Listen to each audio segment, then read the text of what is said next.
Evening viewers, আজ আমি এসেছি তোমাদের কাছে একটা গুরুত্বপূর্ণ কথা শেয়ার করার জন্য।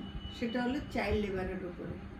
চাইল্ড লেবার এমন একটা জিনিস, সেটা আমাদের সবার কাছে খুব কষ্টদায়ক।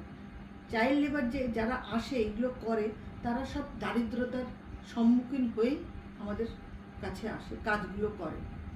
সুতরাং একটা কথা আছে ইংলিশে, যেটা today's child is tomorrow's citizen. বাংলায় যেটা বলে যে আজকের শিশু কালকের নাগরিক।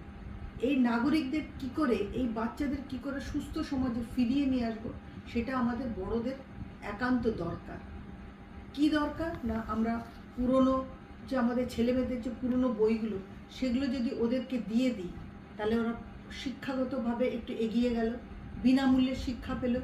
আবার দারিদ্রতার জন্য দারিদ্র মানে পেটের দায়। সুতরাং আমরা যদি একটু টিফিন দিয়ে এদেরকে প্রতিদিন একটু অল্প অল্প করে টিফিন দিই, তাহলে ওরা সেটাও পেলো, খাবারটাও পেলো। অটোমেটিক কী হবে, শ্রমটা, শিশু শ্রম থেকে বাচ্চারা সরে আসলো। আর দেখবে একদিন শিশু শ্রম জিনিসটাই আমাদের পৃথিবী থেকে একদিন মুছে যাবে। এটাই আমার বলার কথা। ভালো থেকো, সুস্থ থেকো। নমস্কার। আবার খুব তাড়াতাড়ি তোমাদের সাথে দেখা হচ্ছে।